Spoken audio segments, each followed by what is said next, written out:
Hello and welcome to another season of It's Tea Time. I'm your host, Jonathan Sellers, and this time we'll be joined by the new Director of Athletics for Troy University, Jeremy McClain. Jeremy, thank you for being here today, and welcome to Troy University. Thank you. Appreciate you having me. It's been a great first week. I'm sure. Been a great opportunity to kind of get the lay of the land, if you will, meet a lot of people. Got to go to my first Troy football game, which was a great experience, and guys played hard and had a great performance. And so it's been a good week all the way around. Thanks. I'm sure it has been busy and nonstop for you, and we'll just get a little bit into that. First, let's get a little bit of your background for maybe people who Sure. aren't familiar with you yet. Sure. Came here from University of Southern Mississippi, where I was the deputy athletic director there for 3 years. And prior to that, I was the athletic director at Delta State for 6 years. And so that's kind of my history in college athletics.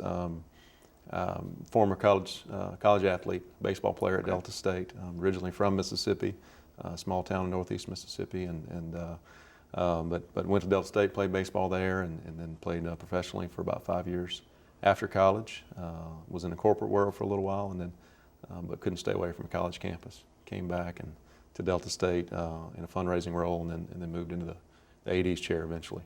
And both of the universities you've been at, Southern Miss and Delta State, are kind of similar in their stature to Troy University and the city size and things like that. So was that kind of a deciding factor in coming to Troy?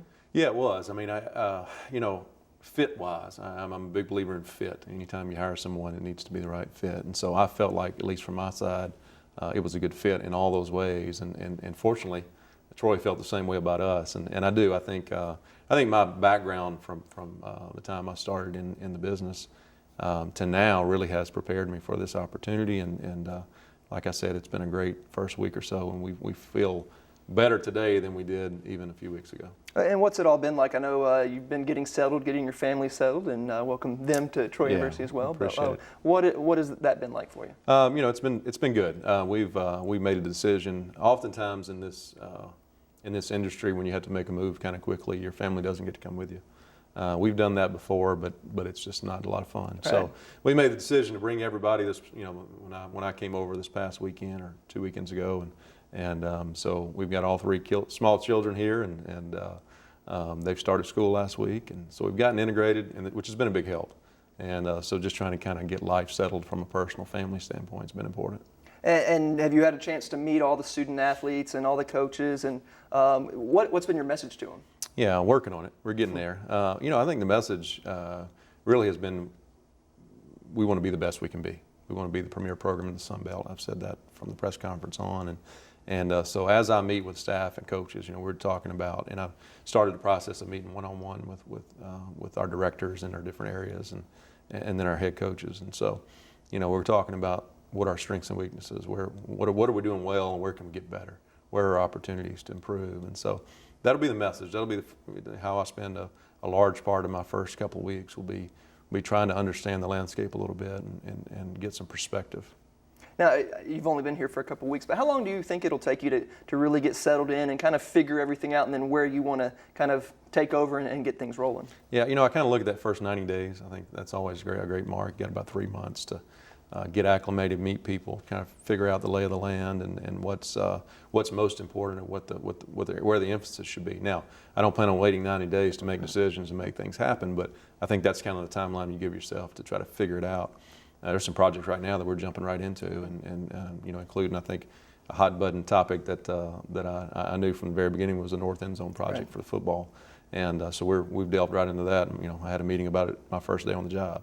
And so we jumped right into that, and we're going to continue to push that forward because I think it's that important to what we're doing as a department. And so, it's a mixture of making some decisions early, but also trying to listen and observe as much as you can. Well, not to put you on the spot, but you did bring it up. Sure. Can you give us an update on that project? It's just really still kind of in the planning phases. We've still got a little work to do. We still want to raise a few more dollars to make that thing happen and make sure we can do it the way we want it done. And but we're starting to move that along. Given where we're at. So, just the planning phases right now, we're trying to nail some things down on what we need the building to look like and what needs to be housed there. All right, and earlier you mentioned you got to go up to Raleigh and get to see Troy play. First game of the year, the first game under new head coach Neil Brown. So an exciting time. It wasn't quite the turnout that we hoped for, but still a lot of rebuilding going on over there, and a lot of exciting signs that we saw from that game. Sure, I think as I mentioned, I thought it was a good performance. I mean, none of us like to lose, right. and so ultimately, when you look at the scoreboard, you're not going to have the sense of, you're not going to be happy. You're not going to have the sense of accomplishment. But I think in the grand scheme of things, we played well. I think our coaches had our guys prepared to play. They played hard every snap. They gave great effort. It was good energy. I thought our coaches did an excellent job on the sidelines of really maintaining that energy level and keeping those guys moving for the whole game. And so that's a big piece. I think that's important. It's a great indicator, I think, of what's to come, because those pieces are in place, and I think as our guys continue to get better, we improve on the field, and the product, the wins and losses will come. Right. Well, and now it all comes home this weekend. So right. Your first home game, Coach. Brown's first home game. Exciting time. It'll be festivities all week long, including pep rally, Trojan walk, all the things going on. So that's right. You got to be very excited about that. Very excited. More for Coach Brown. I think it's just an opportunity for him. Obviously, he's been here before as a coordinator, and this is his first home game as head coach. And so I hope everybody in the community is excited about it as well, and obviously here on campus, and come out and show that support, because I think that's going to mean a lot to him. It's going to mean a lot to the team. And it is a big week. We've got pep rally coming up on Thursday evening, 5:45 at the stadium. Okay. I think we're going to practice the freshman run out, and we'll have the band there, and we'll get everybody excited about what's going to happen this weekend, and specifically targeting our students, but everybody's welcome. And so 5:45 at the stadium on Thursday night, and then look forward to Trojan Walk, which will happen 2 hours, 15 minutes prior to kickoff on Saturday. It'll happen much like it did last year there at the corner of Tailgate Terrace, and we'll ask everybody to be there, and we'll have the band there, and give our guys a great sense of support, that everybody's behind them when they step off those buses. And those kind of events, I mean, maybe fans underestimate how much energy it gives the players, and especially right before the game when they see all the fans there excited, yelling for them. It gives them a lot of energy that carry over onto the field. Absolutely. I think those guys, if you ask any of them, would tell you exactly that it's it's a great sense of camaraderie and excitement when they step off that bus, and there's a great crowd of people there who's loud and into it already, and the band's there playing the fight song and all those good things. And so you can't underestimate what that means to those guys, and what it means to us as a fan base, and kind of bringing everybody together too. Well, and then the game Saturday, 6 o'clock kick against Charleston Southern, and people may say, who's that? I mean, they're not a big name, but they're a good team. They're a FCS team, but they are a very solid FCS team. They are a very solid FCS team. It's going to be a difficult game in many ways. They do some things different than teams we see on a regular basis. They don't run what 90% of college football runs, which is a spread offense. They run a little different type of offense that's that we have to prepare for. So it is a challenge. It is going to be a challenging game, and like I said, we need everybody in the stands. We need a great crowd there. Home games are great, but only when you have the home field advantage, and that means a lot of people there making noise and cheering our guys on. And I know you said you want students out there, but we also have a large contingent of band members, because not only will the Sound of the South be there, but it'll be Band Day for Troy University. Yeah, which is always a great opportunity. I think it's anywhere I've ever been, Band Day is a great experience. You get a lot of people from local, from nearby communities who get a chance to be here. Some who aren't here for other games. This is maybe their only opportunity during the year, or maybe the first opportunity for them. And so it's a great experience. Not only the band members, but their parents who come and get to experience Troy football, and hopefully hopefully they come back later too. All right, and we'll just wrap this up. You've got to see some other Trojan victories. Soccer, they've been doing well so far to start the year, as well as volleyball. Yeah, it's been exciting. I kind of gave football staff a hard time going into the weekend. I think I was maybe 2 or 3-0 going into the weekend. So no, it's been great. First thing I did here when we got here Sunday was go to a soccer match, which we were able to win, and against a very good Louisiana Tech team, and then volleyball on Tuesday against UAB, another great win, and then volleyball had a great weekend as well, and so it's been good. It's been great to get a chance to see those sports compete, and kind of start getting familiar with some of the rosters and some of the student athletes, and look forward to getting to know them better. Well, I know all those games have been well attended, so hopefully we'll carry that over into Saturday, and hopefully pick up a victory on Saturday. Exactly. Looking forward to it. All right. Well, thank you for joining us, and we'll see you throughout the semester. Thank you. All right, and stay tuned for more coming up on It's Tea Time. Welcome back to It's Tea Time, and we're going to talk about the soccer team now with the head coach of that team. That's Coach Jason Hamilton. And Coach, it's been a busy start to the year for you. Already 7 games in, a 5-2 record, so a pretty good start to the year, if if I would say so. Yeah, no, we're pretty happy with where we're at. We're a couple missed opportunities away from being 7-0 right now, so we're a little disappointed in our 2 losses. Both of those losses coming in the last 10 minutes of the game. Against Alabama, who's an SEC program, and then South Florida, who's typically a top 25 program. So, just this past Sunday, coming off the South Florida game, we outshot them, more shots on goal, missed a penalty shot. So we're a little disappointed in the loss, but we're happy with the performance in that game. 5-2, it's great to get some wins under our belt and just being able to kind of learn and move forward each and every week. Right, and you were in Mobile over the weekend, so you also got to play Austin Peay on Friday, and a big victory in that one, a 4-0 victory. Talk about that win. Yeah, it's kind of the game that we've been waiting for from our team, and we talked about that of having a game where just kind of everything's clicking. We made some changes. We moved Chelsea up top, and we moved Alyssa out wide to try and help us offensively in that area, to see if we can get Alyssa the ball more in 1v1 situations, get Chelsea a little bit closer to the goal. And then we brought Annabelle back into a more defensive role. So, we just wanted to change things up and see how they worked, and it paid off great because obviously we scored 4 goals. So offensively, it helped us. Chelsea getting 3 of those. She was voted as the Conference Offensive Player of the Week. So, we were looking for that breakout game for her. And then on the other side of the ball, defensively, moving Annabelle into the 3 and then moving Brittany into the middle helped us because we got a shutout. So it was that game we were waiting for from our team. Everything's been closer than we'd like it to be so far this season. So kind of that breakout game was good for our team. And now that's your 2nd straight Offensive Player of the Week, so that's got to be good too. Yeah, absolutely. Brittany won it the previous week, so it's good to continue getting the recognition from the conference. Brittany had 2 goals the previous week, and then Chelsea having 3 this week, so that's good for us. But you also got the opportunity while you were down there to watch South Alabama, I'm sure. What did you see out of them? I know they're your first conference opponent. You've got a couple weeks till you face them, but going ahead and getting a little advanced scouting on them had to be helpful. Yeah, I mean, they were at our tournament last weekend, and then we were down at their tournament. Okay. So, to be honest, we try not to watch them. We're taking notes and kind of focusing on the starting lineups and the tendencies of the teams that we're going to play, knowing that we'll get to see enough video on them, before we play them in that first conference game. So, we didn't focus too much on them.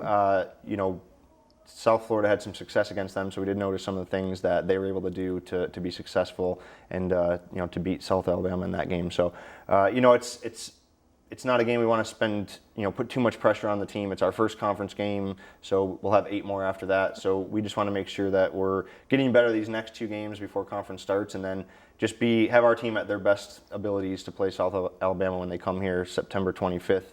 So, that's kind of where our focus is right now. Get 2 more kind of practice games, what we call them, because it's non-conference, so they don't mean anything to us. We'd love to get 2 wins and be 7-2 going into conference and have that confidence going into. But to us, we just want to make sure we're getting better and peak at the right time. Well, and you've also got a little bit of time to get ready. You've got a week off this weekend, which is kind of unusual this time of year. But and what are you going to do during that time to kind of help prepare for the rest of the way? Yeah, it's not common to have an off weekend in the middle of the season, but seeing that we already have 7 games under our belt, we got a couple early in there. So, for us, we're going to work a little bit on our fitness. The 2 games we've lost goals came against us in the last 10 minutes. So that's something we want to be a little bit more game fit, finish off the game strong. And then a lot of time on our finishing. So, Austin Peay, we scored 4 goals and we were very opportunistic, but some of the other games we feel that we could have had a few more goals, and the games that we lost, we didn't take advantage of our opportunities. So we're going to spend some time on the offensive side of things and then getting game fit. And then this weekend we'll probably play an inter-squad game just to make sure we're keeping up that game fitness and that we're actually seeing some stuff that, they're not being coached at, and it's a little bit more live. So we'll get that in there just to kind of keep us sharp, and then, use the rest of that next week to prepare going up to Tennessee to play Tennessee Tech on Friday and then Belmont on Sunday. And so your roster has saw a lot of newcomers come in. So you've got a lot of mix of newcomers and returning players. Have they kind of melded together yet and kind of mixed together? Yeah, no, we have, I always talk about with incoming players, freshmen, that it takes a little bit of time for them to make the adjustment to the college game. Right. Some of them it takes a week, and some of them it takes a few months. So, we've had Brooke, who started every game up top. We've had Marley, who started every game in the back line, and then Brittany, who started the past few games. So we've got some freshmen who have given us some good minutes and who are kind of adjusting to the game very well. And then we've got some players who have slowly started to adjust and get themselves more minutes. So, we're happy with the incoming freshmen, and then, the experience that the returners have from last year's successful season. They kind of understand what it takes to win some of these tight games and to finish teams off. So it's a matter of, the young ones adjusting to the college game and learning from the experienced players. And then, we have a great senior class this year that is really kind of pushing the team to play for them, and then you want to see that, because when you have a good senior class for your team to play for, it's something to kind of rally around and push on. All right, Coach. Well, thank you for joining us, and enjoy your weekend off, and we'll preview the upcoming games next week when we're in here. So, thank you. All right, and stay tuned for more coming up on It's Tea Time.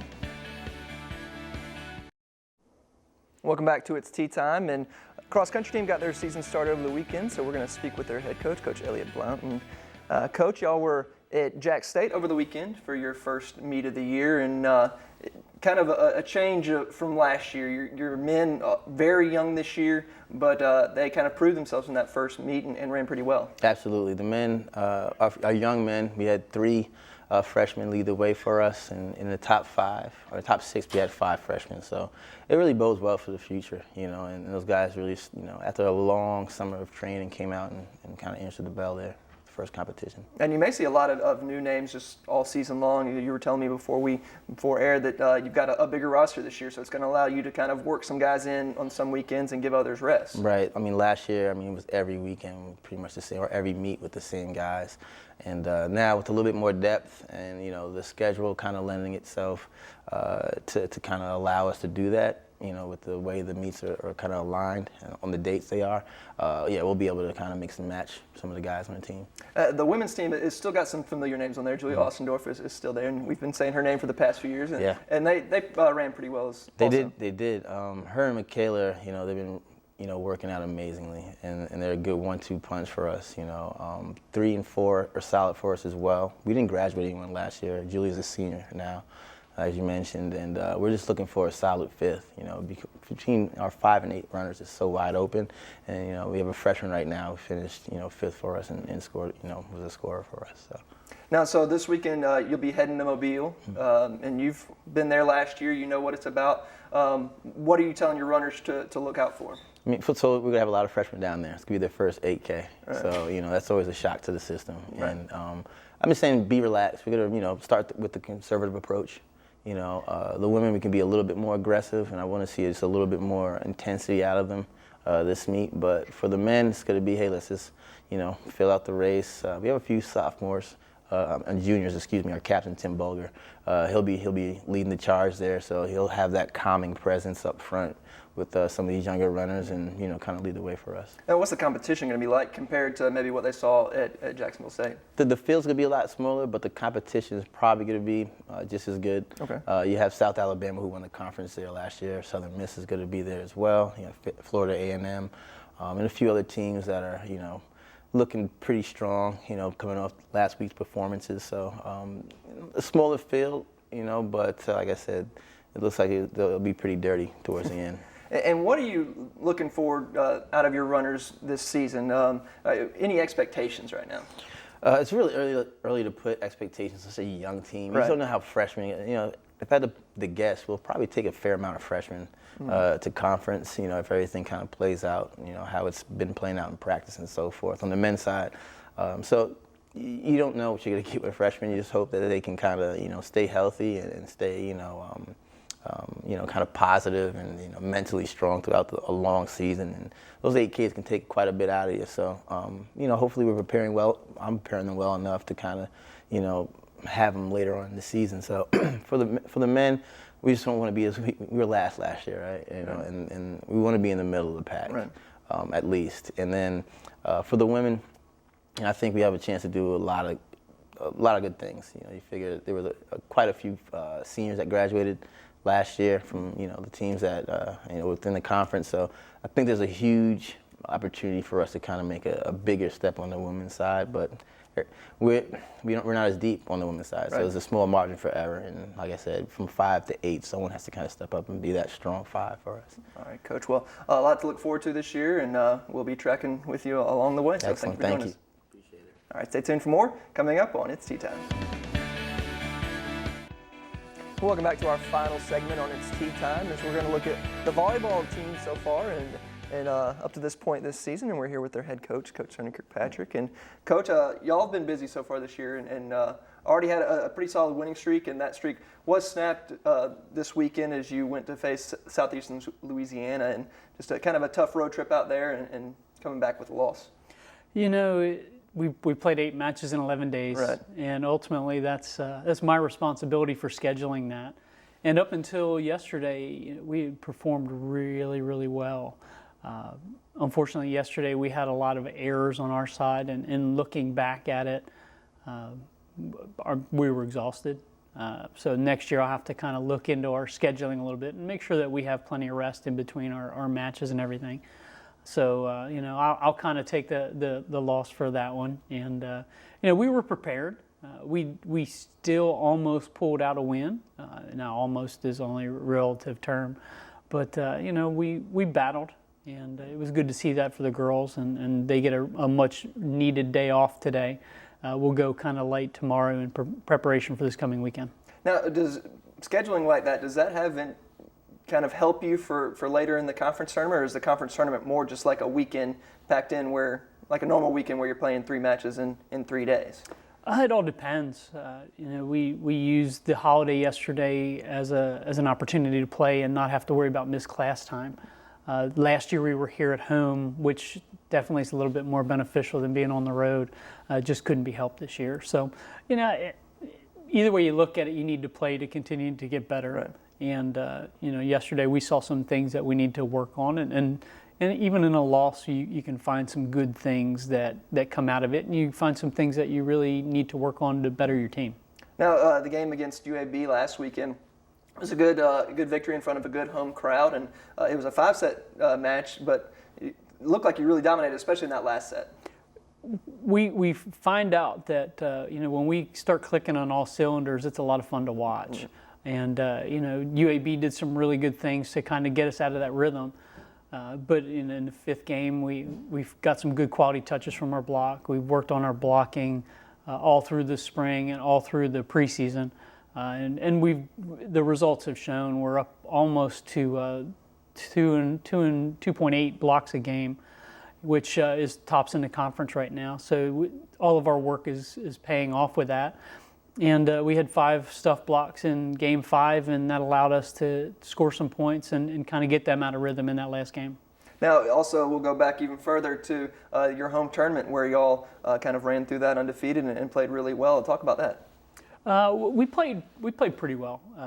Cal State Bakersfield was a team that went to the NCAA tournament. They won the WAC conference last year.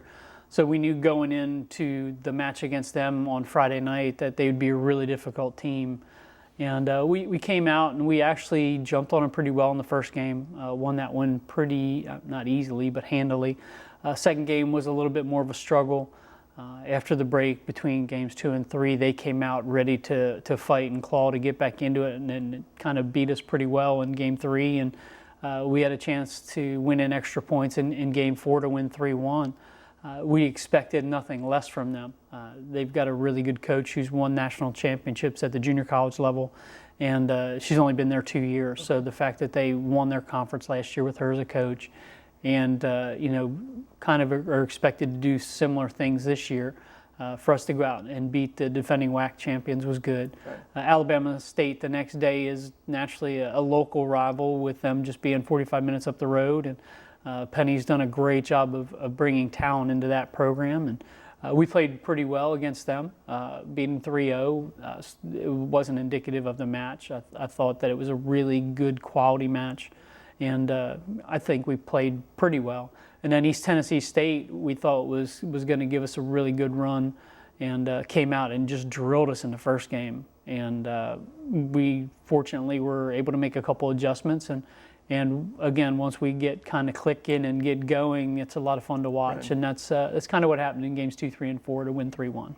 And now we're going to look ahead, as you're going to head up to Tuscaloosa this coming up weekend, as you play Alabama, Virginia, and then St. Louis. So 3 bigger name teams. Are they quality teams? Oh, absolutely. I mean, Alabama, has been to the NCAA tournament the last 3 or 4 years. Their coach has been there about 5 years, I believe, and has done a great job of turning that program around. It's always fun to play them. We've never played them at Alabama, so this will be a first for us. Virginia, we've never played them, period. So it'll be interesting to see how we do against one of the premier ACC teams. Right. Their coach was an assistant at Penn State when they won their 4 national championships in a row. So he's done a great job of rebuilding that program. And St. Louis is a quality contender in the A-10 to kind of finish out the weekend and see how we do. And they are big names. They're big in volleyball, and I think we'll be ready to compete and see how we do. Now, are you going to give your team a little bit of kind of rest going into this weekend after your busy schedule?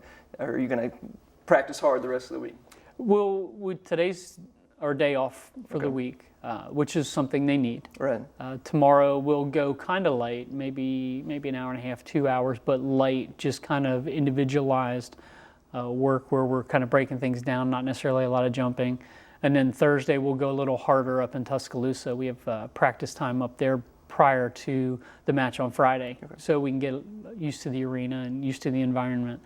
And it'll be good for them. They need a little bit of mental time today to kind of recoup a little bit and naturally concentrate on their schoolwork and getting their study hall hours in that they need to be student athletes, and let their bodies feel a little bit better about themselves going into the weekend. All right, Coach. Well, no, it's a big weekend for you, so good luck, and hopefully you'll be bringing back some W's. Thanks, Jonathan. All right, and join us again next week as we have more Trojan sports action on It's Tea Time.